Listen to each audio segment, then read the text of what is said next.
Greetings everyone. Today we're going to continue writing linear equations, but specifically we're going to explore word problems. All right, we do have a foldable for this, but if you do not have it printed off, please jot these down in your notes. Let's review our two forms of a line. So let's talk about slope-intercept form. Now normally we've just said the slope is m. But now if we're going to apply this to the real world, we don't typically say slope, right? We don't say the temperature is sloping downwards. We say it's changing. So we want to kind of shift our mindset. Instead of a very literal slope, let's talk about what's the change that's happening. What's the rate of change? Okay. Our b value, literally when graphing, we call it the y-intercept. I've sort of stressed also referring to it as the beginning.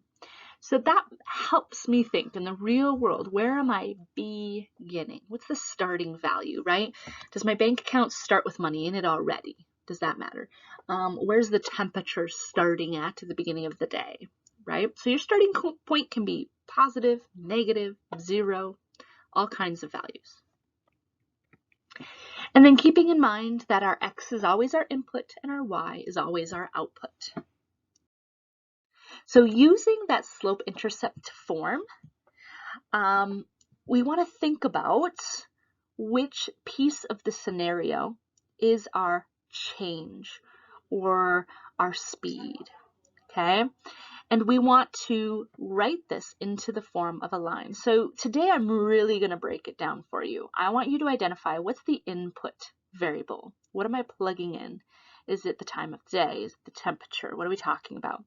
We're going to identify what the output variable is, right? What's the answer we're looking for, or the final thing we are trying to find?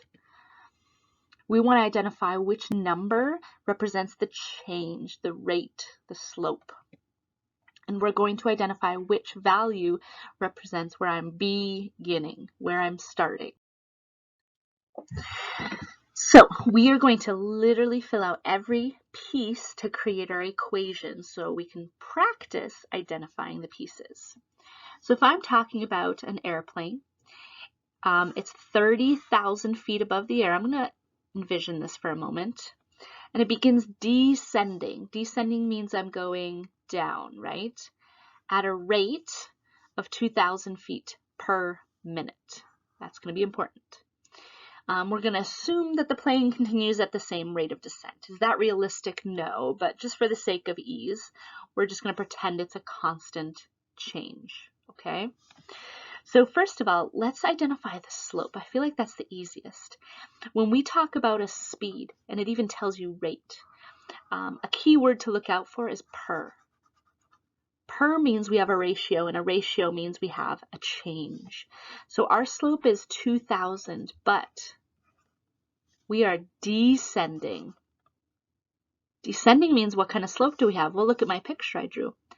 A negative slope. Okay, so watch out. You're not going to be told negative. You need to read the problem to see if it's negative. Let's talk about starting. Where did I start keeping track of this plane? Right here, when it was at 30,000 feet. Okay, so it's a y-intercept, so we're going to write it as a y point. Now, as for input, output, I'm looking for what piece of information am I plugging in and what piece of information am I getting out. So my input is the amount of minutes, right? Meaning after 2 minutes, where is it at? After 3 minutes, where is it at? After 4 minutes, right? I'm changing the minutes. And you'll notice that was part of my rate. My output, meaning what's the y-axis representing? It's representing feet or height, right? So if I was to think about input output, if I was to label my little picture, this would be the height of the plane, right? And this would be time. Okay, so that's what we're going to have to work on, is what does each piece represent? But now that I have my information, I can write my equation. So if we're using y equals mx plus b, we're going to have y equals slope, negative 2,000, X plus my beginning, it was a positive 30,000. See my change, see my beginning. Now we're going to use that equation to find the altitude after 5 minutes. Well, where does minutes go? Well, that's my input. So I'm going to write my equation, but instead of X, I am going to plug in my input, which is 5. Minutes is my input, so that's where that gets plugged in, and we're going to calculate the rest. So now this calculation should be simple in the sense of mental math or just a quick check in your calculator. So in this case, we're going to arrive at 40,000. And 40,000 what? If there's words in the problem, there needs to be words in your answer. So we have 40,000 feet. So let's see if we answered correctly. Find the altitude of the plane after 5 minutes. Well, 40,000, ooh, that doesn't make sense, does it? What did I do wrong? Did you guys catch it? Here's where I know I did something wrong. I can't gain height if I'm descending. I forgot my negative here, right? A negative times a positive is a negative, which is going to change this to 20,000. That makes more sense. Yeah, we started at 30. We're descending. After 5 minutes, I'm down to 20,000. Now it makes sense. So you might be thinking, Morfett, that's a mistake. Nope, that's on purpose. That negative makes my answer make sense. All right, let's try another one. So suppose you receive $100 for a graduation present. Sweet. I'm starting with money. You deposit it into a savings account, very responsible, and each week you add $5, right? So I add $5, add $5, add $5, add $5. So my bank account should be going up, right? All right, let's talk about that slope. So how much is my money changing per week? $5, because we're adding $5 every week, okay? And the key word here is each. If it says each, that's going to represent my change. Let's talk about our starting point. What's my bank account starting with? I plugged in $100 right away. I'm starting at 100, so no matter what, I've got $100. Let's talk about our input output. Well, based on my little graph, my input is weeks, right? How much money do I have after 2 weeks, 3 weeks, 4 weeks, 5 weeks? And my output is my money. How much money do I have? Let's create our equation. My slope goes in front of the x. My starting point is a positive 100. The slope is also positive, right? I'm making money. My account is going up, so it's positive.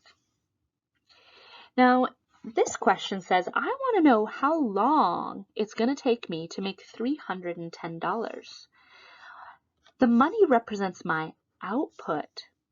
So that means my y value becomes 310. And the rest of my equation stays. So sometimes you're given the input, sometimes the output. Let's solve our equation. Subtract that 100 over. We've got 210 over 5, which means we want to divide, right? Going back to like day 2 of the class this year, we're solving.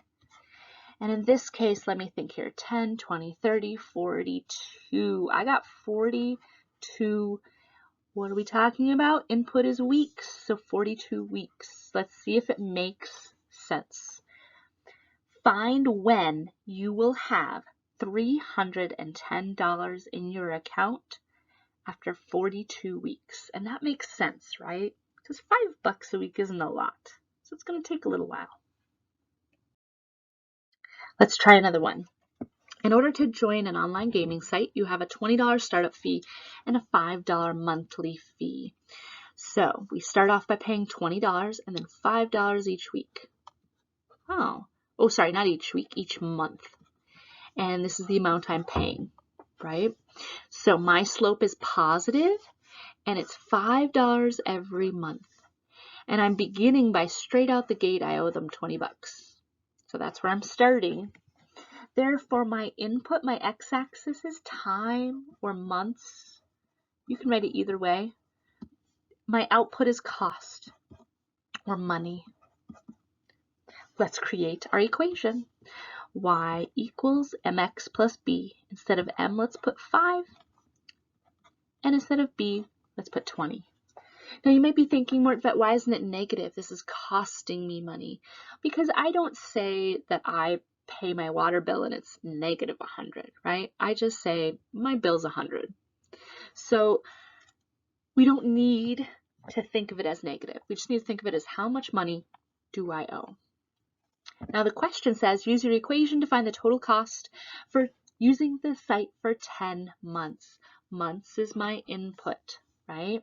So we're going to write my equation, but instead of x, we're going to put months, 10 months.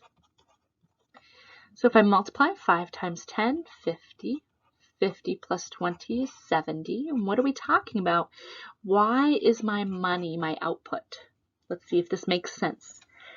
Find the total cost to join an online gaming site for 10 months. After 10 months, we've paid $70. That makes sense, right? The more time, the more money. Let's also take a look at an example using point slope form. So again, the m is still your change over time. The y value and the x value represent your starting point. The difference is it's not at 0 time, right? Let's say, after 5 months, I've gained 10 pounds. Then my starting point will be 510, right? So if we have a specific starting x value. So in this case, Marty is spending money at an average rate of $3 per day. Ooh, $3 per day. After 14 days, he has $68 left, right? And we're spending money. So he has left. That means I'm going down, right? I'm going down 3. So let's talk about that. My slope is negative $3 per day. Ooh, day. So 14 days and $68. So my input is days and my output is money. My starting point, see how this changed? It's a point in time. 14 days, $68. The order matters. X is days, so days comes first. All right, let's write our point slope equation. All right, so remember how I like to fill in the blanks? Y blank equals blank, X blank. My slope goes in front of the X. My point, instead of positive, remember how we changed the sign? Negative, negative. Okay, so really all that's new, you guys, is this right here, identifying the information. Writing the equation we've been doing for a couple weeks now. Let's use that equation. It says use the equation to find the total amount in his account after 20 days.